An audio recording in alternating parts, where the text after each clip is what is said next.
birthday celebrant. Pero mapalad po tayo ngayon at meron naman po natin, meron po tayo mga visitors. And then, i-recognize po natin sila sa isa. Una po sa lahat, ating pong i-recognize, Sister Gloria Gampon. Ayan. Ang layo, kapampangan. At saka po si Sister Zenaida Samaniego. Amen, praise the Lord. Si Brother Jacob Samaniego.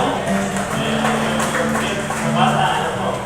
Si Brother Jeda. Sister Jeda Samaniego rin. Si Kona sa Maniego. Karina, masyado malalaki na sulat. So, si Javian sa Maniego. Ayan. Salamat po sa inyo lahat. At welcome po sa ating gawain po ngayon. At siguro tayo po tayo, okay, at ating po pamaya ng paurusan. Pabilis pa natin yung I love you with the love of the Lord. Habang nagkakamaya po tayo, okay? So, pwede po natin sama-sama. I love you with the love of the Lord.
sa ating mga awitan.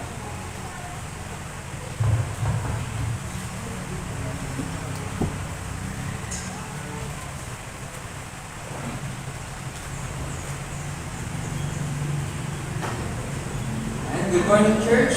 Muna po, bumabati po kami ang first worship team ng Happy Mother's Day po sa lahat ng ating mga nanay.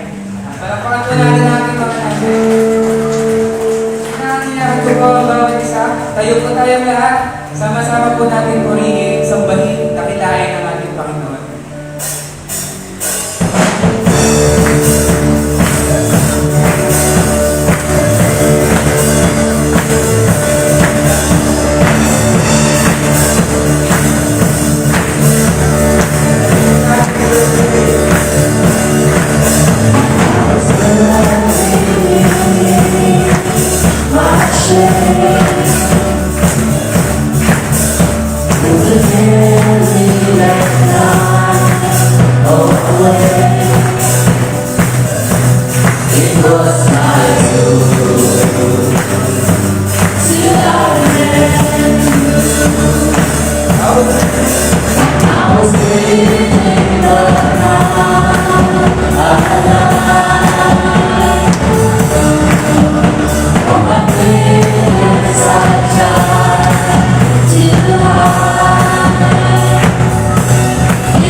Ihanda natin ang ating mga sarili. Panginoon, patuloy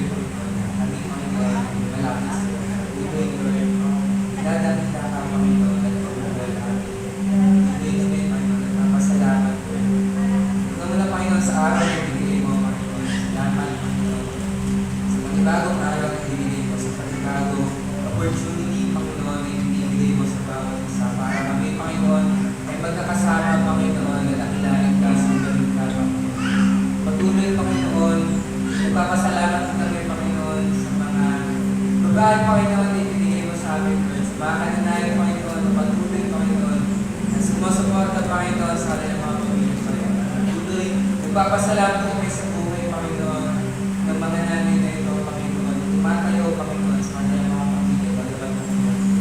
Patuloy, Panginoon, nagpapasalamat kami sa araw na ito, Lord. Patuloy, salamat, Panginoon, sa panibagong pag-asa yung binibigay mo, Panginoon, sa bawat isa. Lord, malapit, Panginoon, ang bawat isa dito, Panginoon. Malapit sa iyong harapan. Papalinis, Panginoon, ng kanilang mga puso at isipan. Malapit kami, Panginoon, kung anumang mga handang, Panginoon, ang mayroon, Panginoon. Tanayin mo ito sa amin, Lord, upang maging focus namin, Panginoon, yung araw na ito. Ito lamang, Panginoon. Ikaw, Panginoon, ang makapatuloy ng iyo. Walang ibang makita, Panginoon, kung hindi ikaw at ang iyong kadakilaan. Lord, mo ang isang magdala sa pangalan ni Jesus. Church, sabayan niyo po kami sa pagkanta natin ng awit na ating worship song.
Sama sa po natin, purihin ang Panginoon.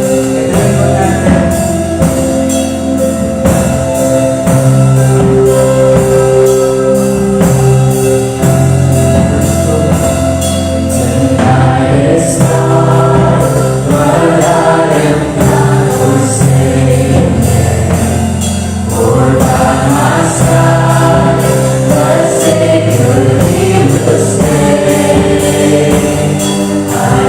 For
lamang kami handog muna sa iyo. Nagawa kami sa pagdalangin sa pangalan ni Jesus.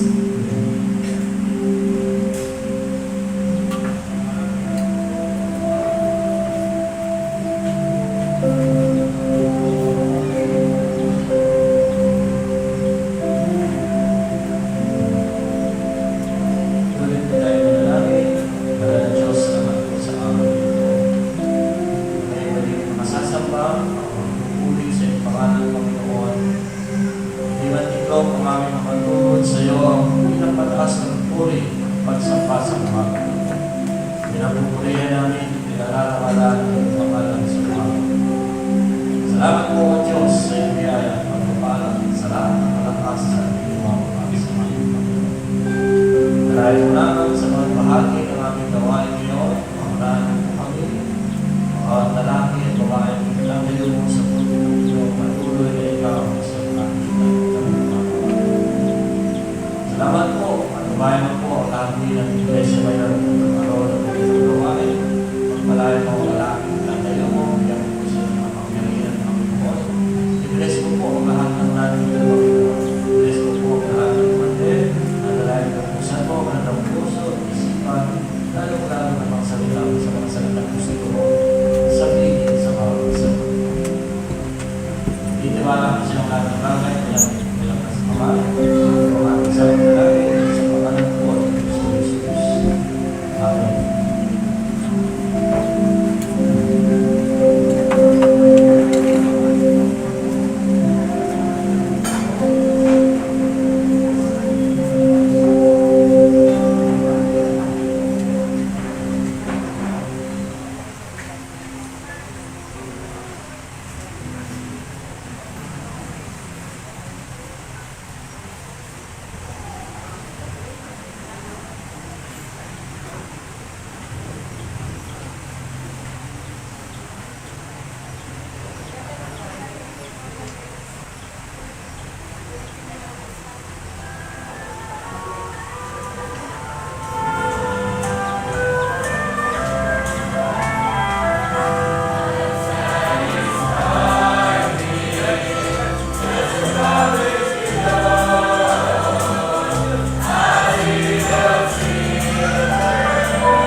para kay Jesus. Hindi na Jesus. Ready? Sing. Hindi na kay Jesus. Tayo ay sumunod. Kasi natatanap sa ating ihako. Tayo'y nanginigil ang taong kalalihan. Ang iiwan, hindi ang tawahan.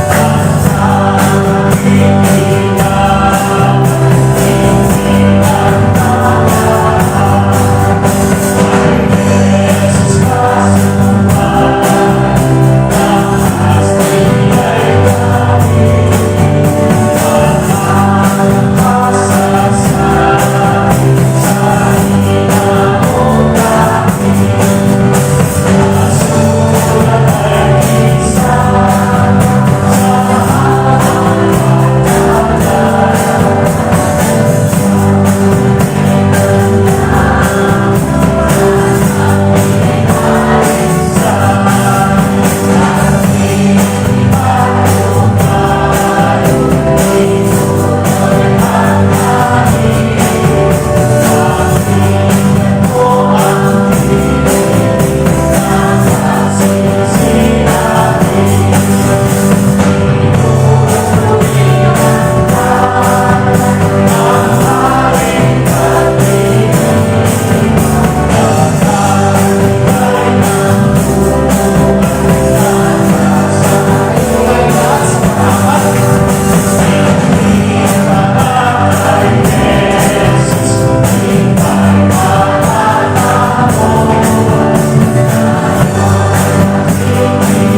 Nasulat ay isa sa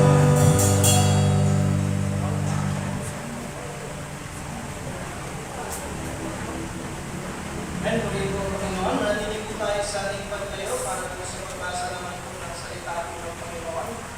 Tayo po ay may mga banal na kasulatan ay buksan po natin ito sa aklat po ng mga gawa. Kabanatang 6, talata po isa hanggang 10. In the book of Acts chapter 6 verses 1 to 10, tayo po muli ay babasa ng may salita. Mauna po tayo may mga Ingles. At susundan po ng may mga Tagalog o pagdating po sa ikasampung talata ay sabay-sabay po tayo. Then po sinasabi in the book of Acts chapter 6 verse 1 begin. And in those days, when the number of the disciples were multitude, there arose a murmuring of the nations against the Hebrews, because their widows were neglected in the daily ministration.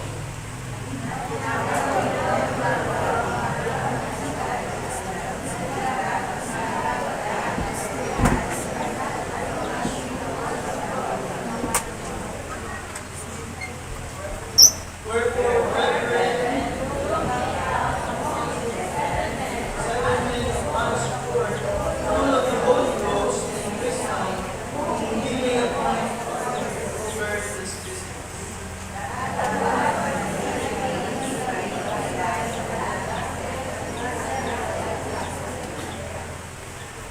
And the saying pleased the whole multitude, and they chose Stephen, a man full of faith and of the Holy Ghost, and Philip, and Prochorus, and Nicanor, and Timon, and Parmenas, and Nicholas, a proselyte, and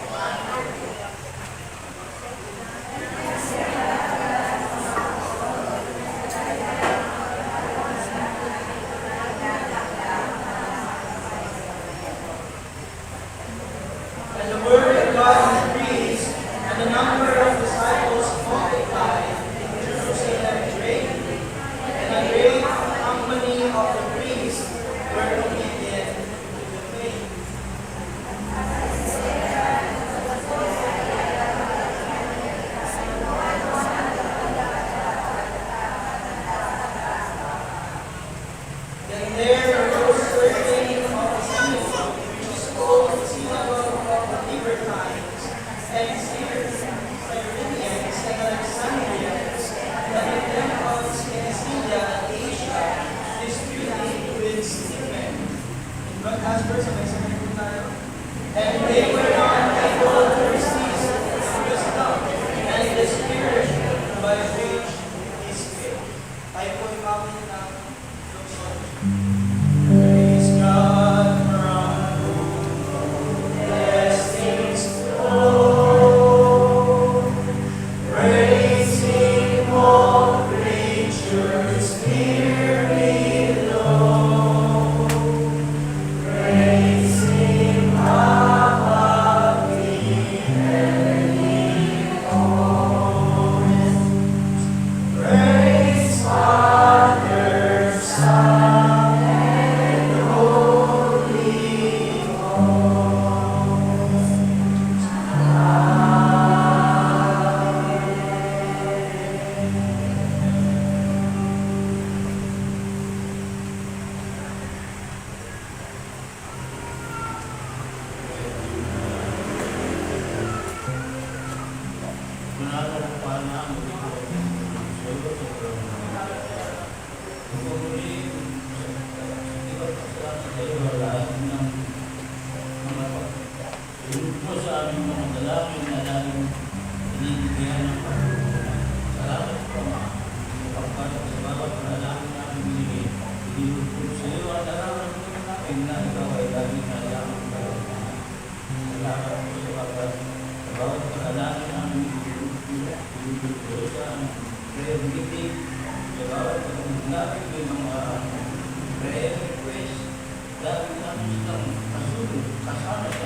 ikaw ang itataas.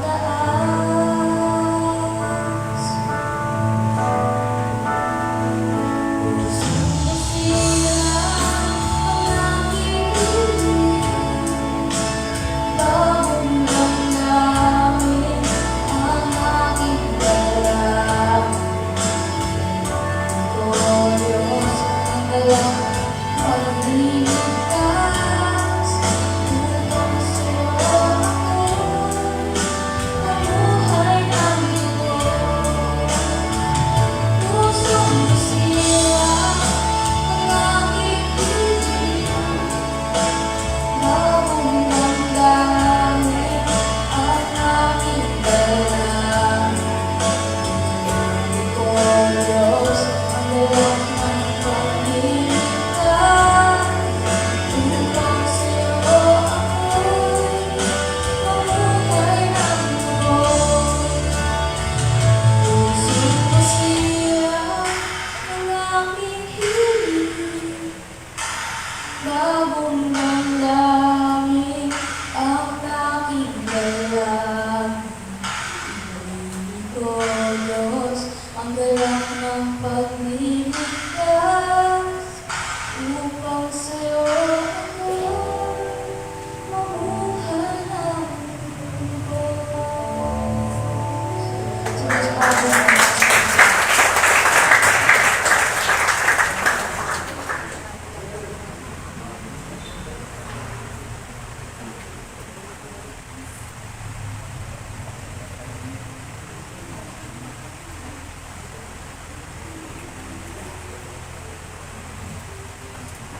Amen. Bless you.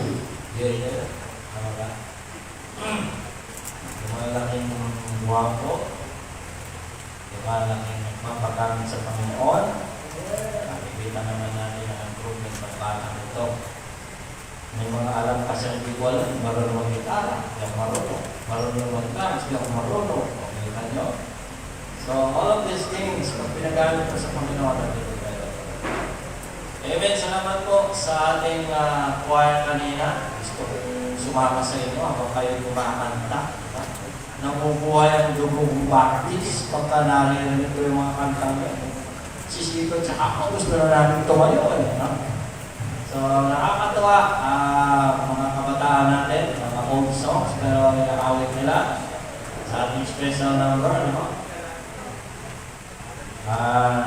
Bless you at sa ating ano mga namumunan? Praise and worship team. Salamat sa inyo po. Yung mga ano natin, mga nabautismohan, si Micaela, ito kung ano yung Bible mo, at saka si Jerome. Bigyan mo na nga ito brother Sito. Ay isa nasa office ka na may dapat bumabasa niya. Sa inyo mga kapatid, gusto ko nag-aaral kayo, Bible ang hawak nyo. Ayaw ko ng cellphone, lalo na pag Sunday school. No? So we must learn the word in print. No? Doon tayo matututo. Pagka kasi cellphone, pag binrouse mo yan, hindi mo na makikita yung binabasa ko. Nililitaw lang niya yung kailangan ko. Pero pag nag-aaral tayo, gusto ko page by page. So, amen for that. Ano? Kung may Bible pa kayong gusto, meron pa sa office. Ano? Hindi lang kayo sa akin. Hindi nga lang mo medyo mga second hand prayer, pero maayos pa rin po. Wala naman mga pangalan. Amen. Pakibasa po natin ang ating pagbabatayan. Sa tawagin si NJ. Ito po ay sa Galatians. Sorry po, nabasa po kanina yung Roma. Pakibasa po ulit NJ, yung 1 to 10. Galatians is 1 to 10. Sa Tagalog po, mas maganda. Para maintindihan po natin ang ating may Tagalog na. Yung pinag-aaralan. So, pakisundan nyo na naman po sa inyong mga Bible, Galatians chapter 6, verse 1 to 10.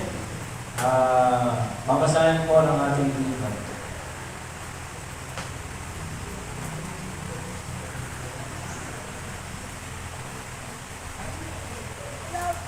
Sige po, tayo mong lahat ay tumayo ng pagpipilihan po sa salita po ng Panginoon. Saan po natin ang ating mga Bible? Galatians chapter 6 verses 1 to 2. Ito po ang sinabi ng Panginoon. Sandali na lamang po ako sa pagbasa. Mga kapatid, kung ang sino man ay masumpungan sa anumang pagsuway, kayong mga sa Espiritu ay inyong papanumbalikin ang gayon sa Espiritu ng kahihingan, na iyong pagmariin ang iyong sarili, baka ikaw naman ay matukso. Magdalahan kayo ng mga pasanin ng isa't isa at tuparin ninyong gayon ang kautusan ni Kristo.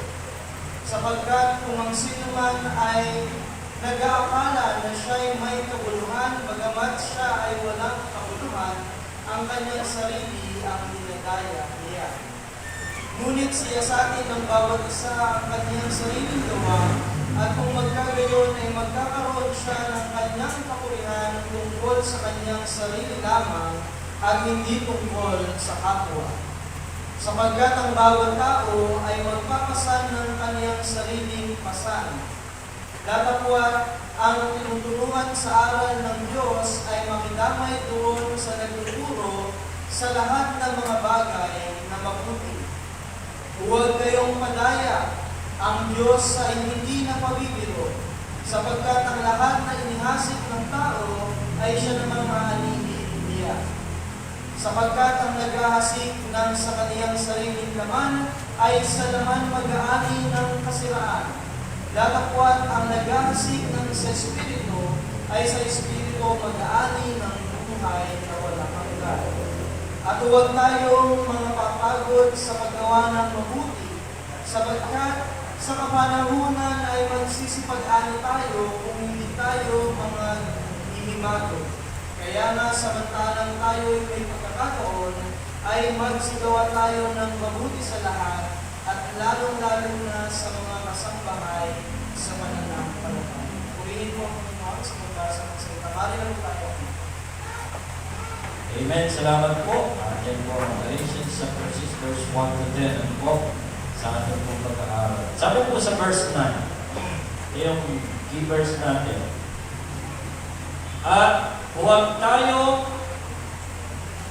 mga pagod sa paggawa ng mabuti, sapagkat sa kapanahunan ay magsisipag-ani tayo o hindi tayo manghihimago. Unang tanong, nakakapagod bang gumawa ng mabuti? Magandang tanong yan. Pero hindi ko yan masasagot. Ang makasasagot niyan, kayo mismo sa sarili nyo.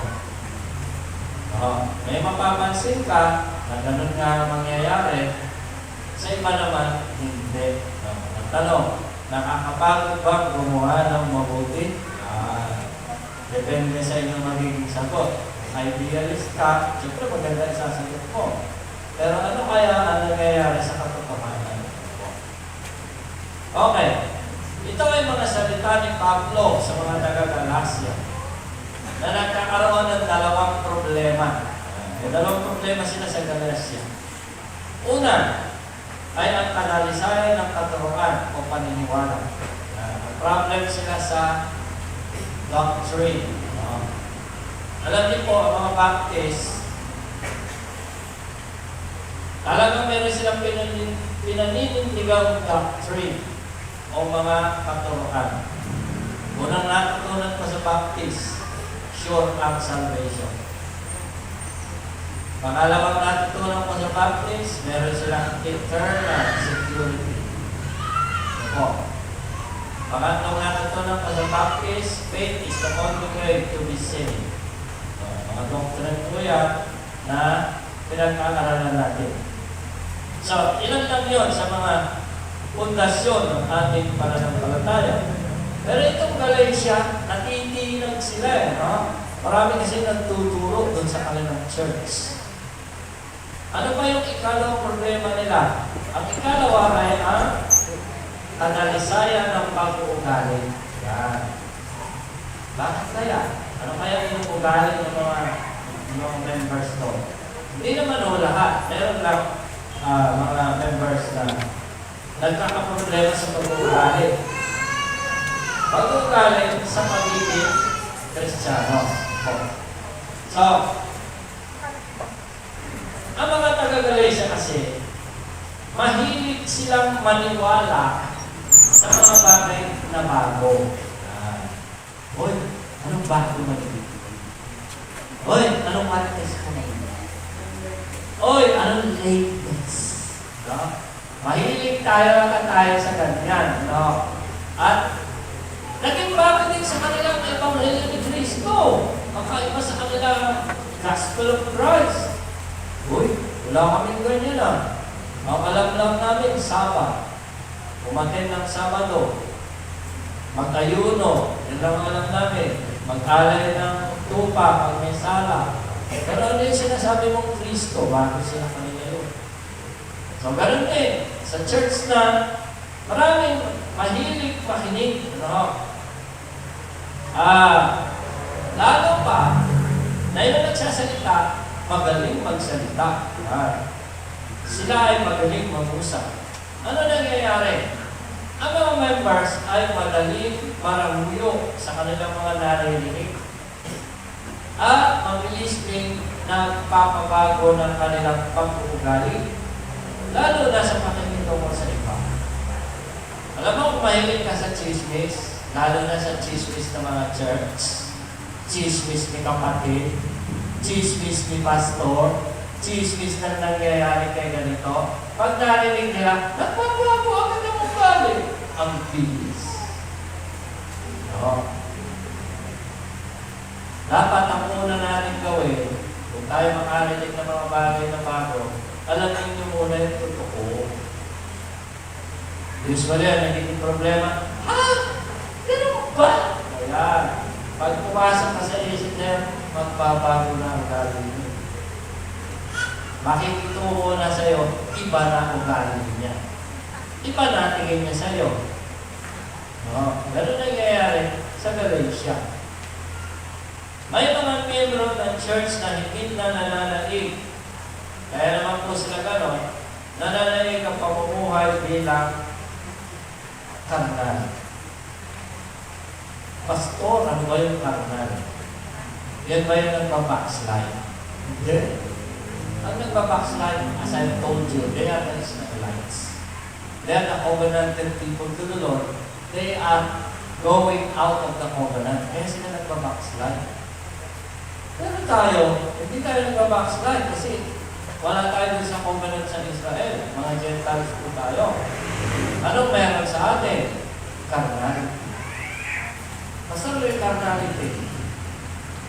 Kristiyano ka pero ugali mo yung parang hindi Kristiyano, makasaglibutan.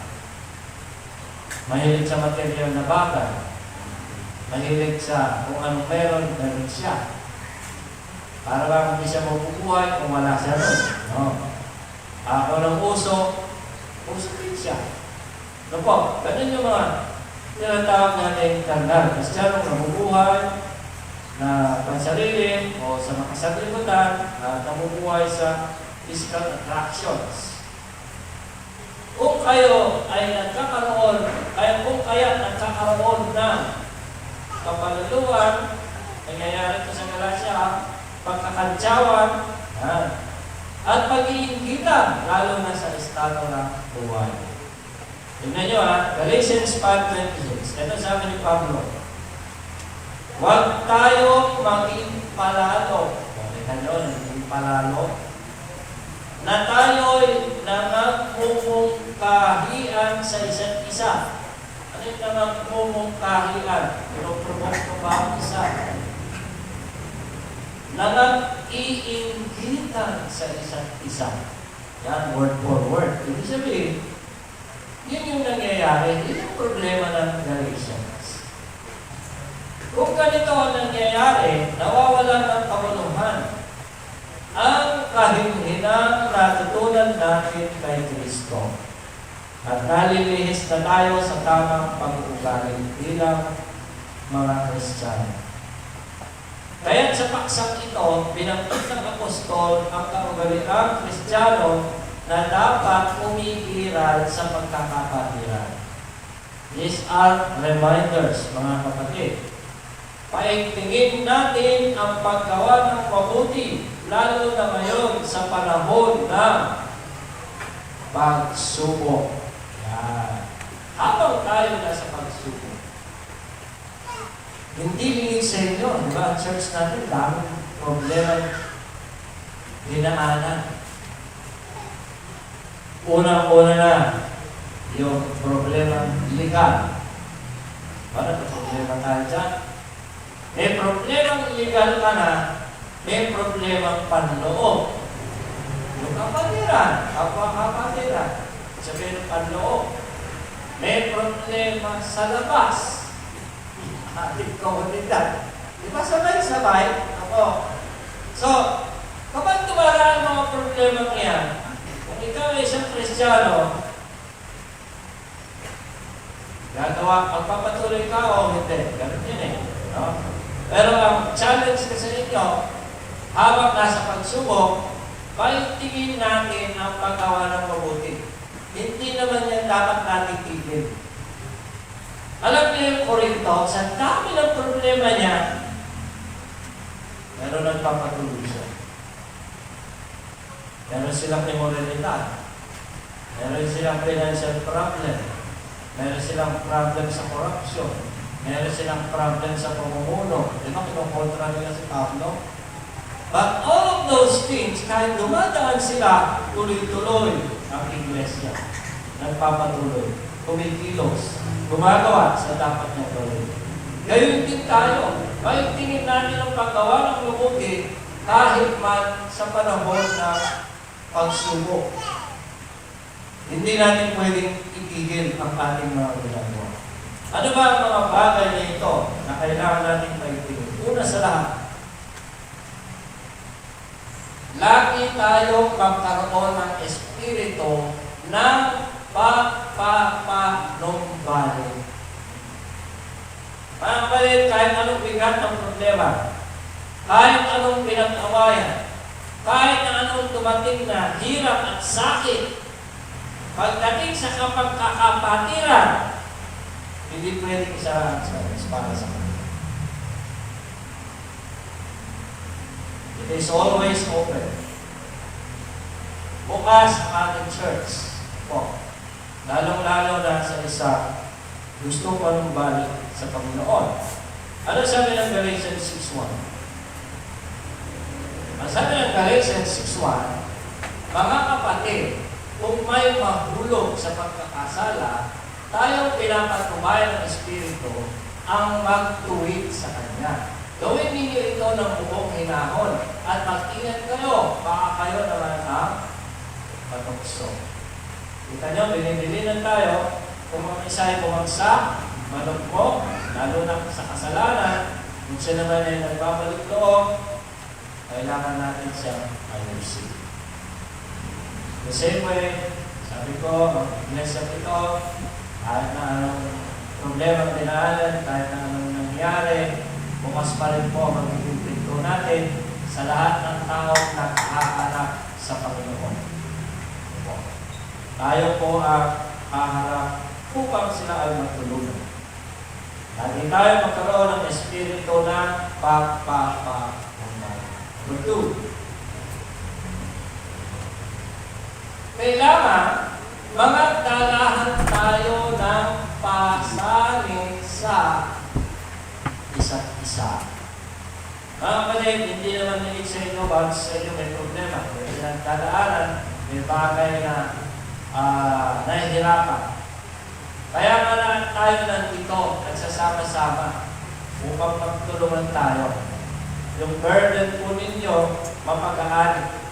May gumamay man lang sa inyo, may magpayo, may malapit na kapatid na sumusuporta sa inyo. Kailangan po natin yan. No? Yan yung ipagpapatuloy natin. Galatians chapter 6 verse 2. Ang sabi dito, wala nang kailangan paliwanag, dire-diretso lang. Ang sabi lang dito, pagtulungan kayo sa pagdadala ng pasanin. Yan.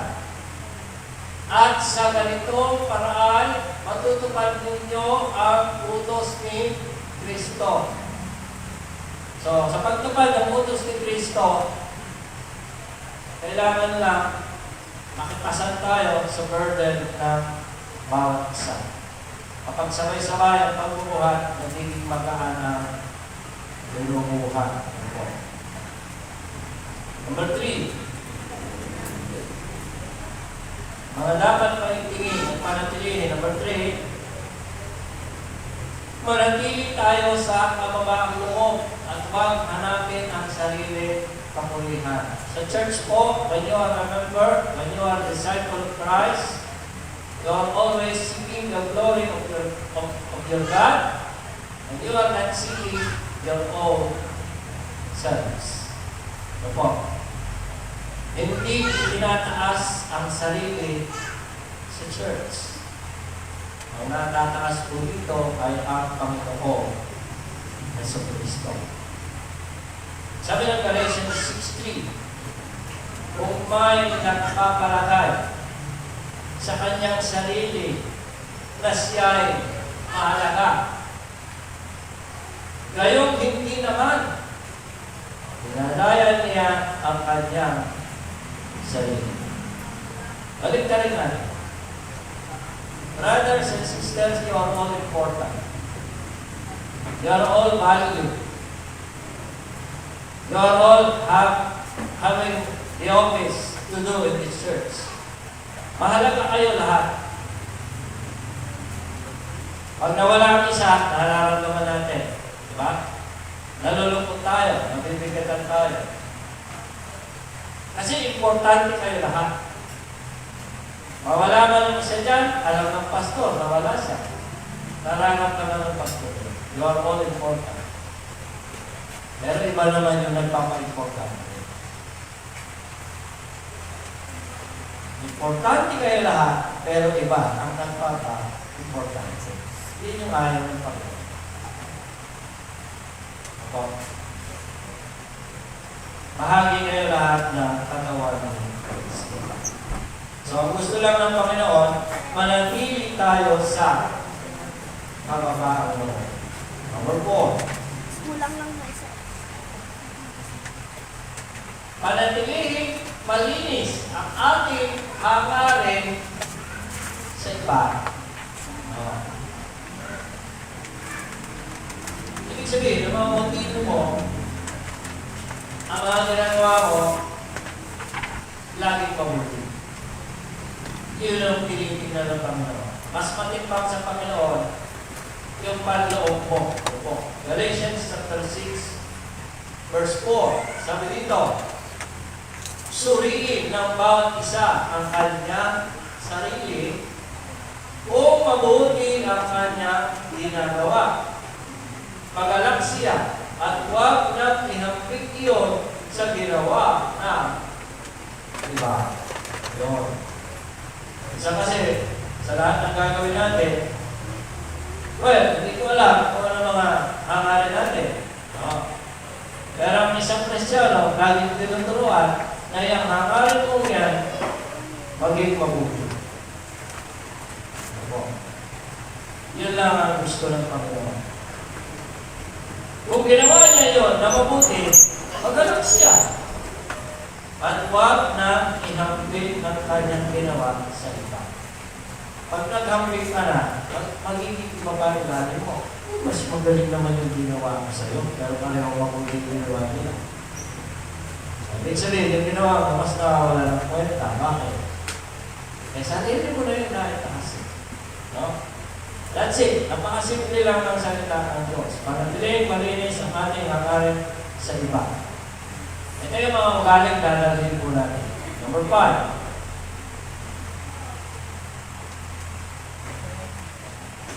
Samahan natin at suportahan ang mga nagtuturo ng mga salita ng Diyos.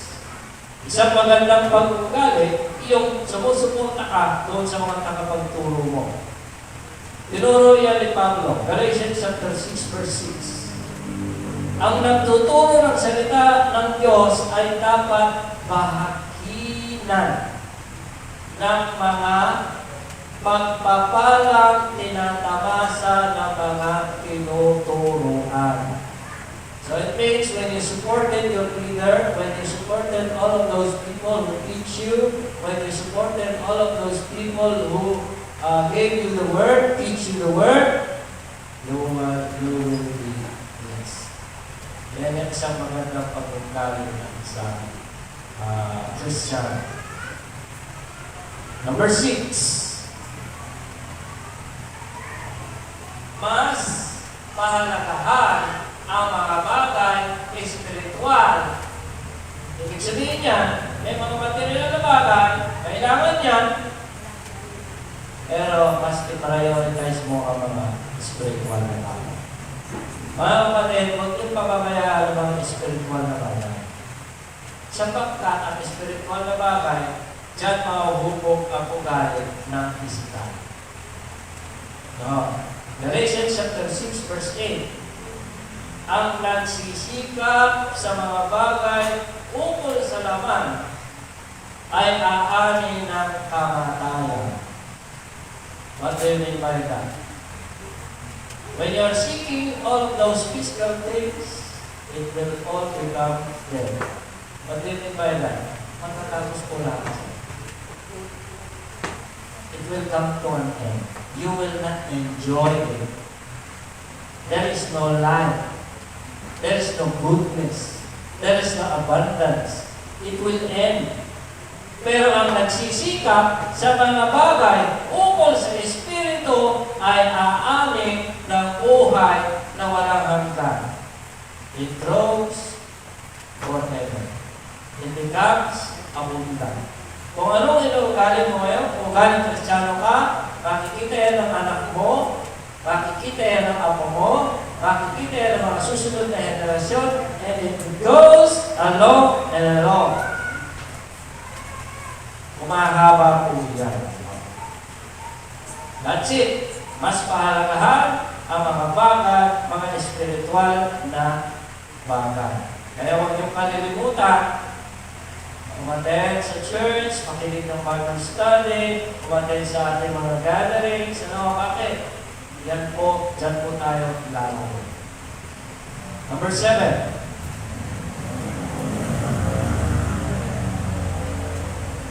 Maging gawin natin ang paggawa ng mabuti.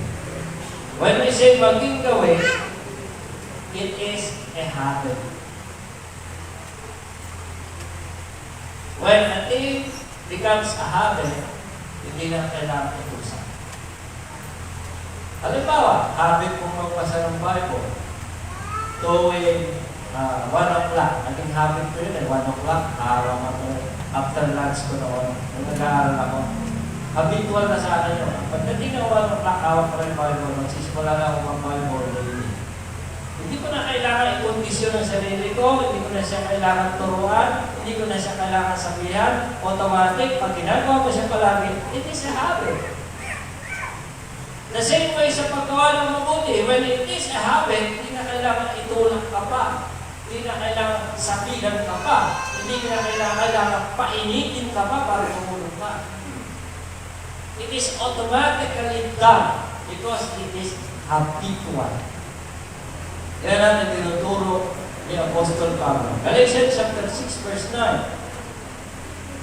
Kaya huwag tayong magsawa. Okay kayo, nakakasawa pa na yan.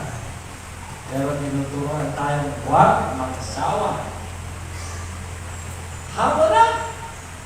5 beses ko na siya tinulungan. Diba? Kaya na tayo mga word. Ayos tayo sa buhay niya. Sometimes we do that, no? Pero ang sabi, ulitin ko, huwag tayong magsawa. Para hindi kayo magsawa, huwag mo muna i-blow lahat ng tulog sa kanya. Huwag tingin mo lang. Ganun lang po yun, parang yung isip mo mahaba. So, nangyayari po yan sa mga kapatid, di ba? No? Kapatid sa magkadugo. Magkadugo mo, hindi mo matitiis di ba? Kahit pag-ulit-ulit. Tinutulungan mo pa rin. Bakit? Because you love them. That's it. Kailangan lang may may puso ka, no? Huwag tayo magsawa sa paggawa ng mabuti.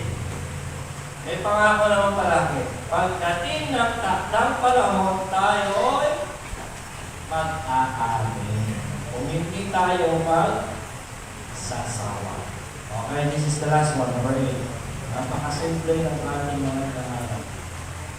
Ito ay mga dapat natin pagtingin. Huwag nating palagpasin. Yun, pagkakataon pala to. Huwag nating palagpasin ang pagkakataon. Ano? Makatulong sa iba. Opportunity pala lang. No? You are making an investment. Galatians chapter 6 verse 10, samantalahin natin ang lahat ng pagkakataon sa paggawa ng mabuti sa ating kapwa. May priority. Lalo na sa mga kapatid sa pananampalataya. So, mga kapatid, ito ang itinuturo ng salita ng Diyos sa ating pakitingin ng mga paggawa ng mabuti kahit man sa panahon ng pagsubok. Itutuloy natin ang mabuting pag-uugali sa iglesia ito, ang ating mga natutunan sa Panginoon, at dyan tayo sisimulan ang pagpalaki ng Panginoon. Tumayo po tayo lahat at tayo po nanagaling. Panginoon, salamat po sa umagang ito, sa lahat po ng nakinig ng iyong mga salita. I-bless mo po silang patuloy. Pagkat mahirap ang panahon, mahirap ang buhay, maraming pagsubok, marami kami pinagdadaanan, marami kami problema, dahil sa iglesia. Ngunit ang lahat ng ito, nakita namin na hindi mo kami pinabayaan. Panginoon, pagpapatuloy namin ang mga natutunan namin, kagandahang loob sa iyo, hindi handa ang mga sitwasyon upang hindi namin gawin ang mga bagay ng Panginoon. Lagi kami magkaroon ng espiritu ng pagpapanibalik. Lagi kami magdalahan ng pasanin sa isa't isa. Manatili kami sa kababang loob. Maging malinis ang aming mga hangarin. Suportahan namin ang tuturo sa amin. Pahalagahan namin mga espiritual na bagay. Maging gawin namin ang paggawa ng mabuti, magpalagpasin ang pagkakataon, makatulong sa iba. Salamat sa magagandang ugali na ito na itinuro mo sa amin na siya namin dadalhin sa pang-araw-araw namin pagsamba sa iyo at sa iglesia ng Panginoon. Sapagkat ito po ang itinuro mo sa amin. Lalo pa namin paigtingin ang mga bagay na ito sapagkat tinawag mo kami lahat para sa kapayapaan, Panginoon. Para sa pagdadala ng mga salita ng Panginoon. Salamat po sa iyong ginawa ngayong umagang ito. Salamat po sa mga paalala sa amin. Paggamit po namin ito sa aming pang-araw-araw ng buhay. I-bless po po ngayon ang bawat isa sa amin, sa lahat ng nakarinig kami sa salita, at ingatan po po ang bawat isa. Mula doon sa mga pag-iingat sa atin, mula sa pagkakisod, ingatan tayo ng Diyos, paliwanagin ang kanyang mukha sa sa atin sa pangalan ng Ama, ng Anak, at ng Banal na Espiritu. Lahat ay magsabi na Amen. Palakpakan po natin ang Panginoon. At maaari lamang po tayo magsimula lahat. At nais po lamang po natin bigyan ng parangal, i-recognize ating mga kananayan. Ngayon po umagang ito. Member man natin ang hindi, basta nanay, kasi yan yung mga nagsikap. Tawagin na po natin ang ating Sunday School Superintendent para pangunahan po tayo sa pagbibigay karangalan sa ating mga kananayan. Nasaan na yung ating Sunday School Superintendent? Ibasa na sila. Siya sila. Angela, Senorita. Ayaw ko ito na naka-assign. Sino president ng YP? Si Kona. Yan, magandang araw po sa ating lahat. So, inaanyayahan po namin sa taas, lahat po ng magigiting nating mga nanay.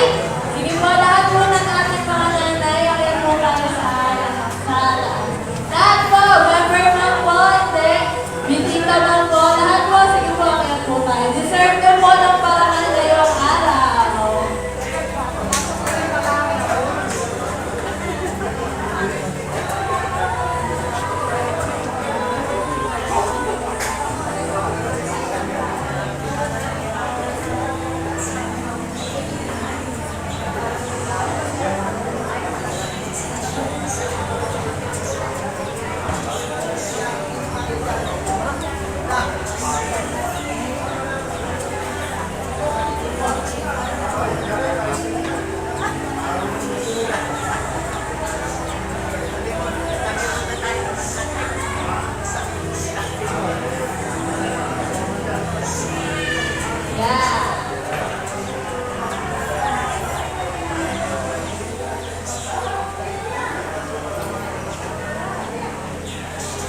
Ayan, ayan. Ayan, compress po kayo. Ayan, para po makakain pa po yung iba. Ayan.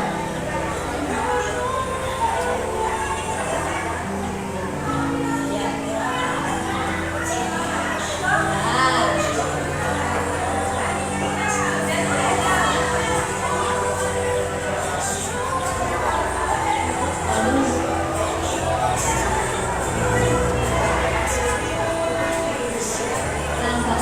Ayan, meron po kami small token. Ang Ignite Youth Ministry po ay may small token para sa mga very beautiful, masisipag natin mga nanay. Ayan, batiin na po natin ng ating mga nanay ng Happy Mother's Day. Sabay-sabay po tayo. Ito ba po? 1, 2, 3. Happy Mother's Day! Ayan.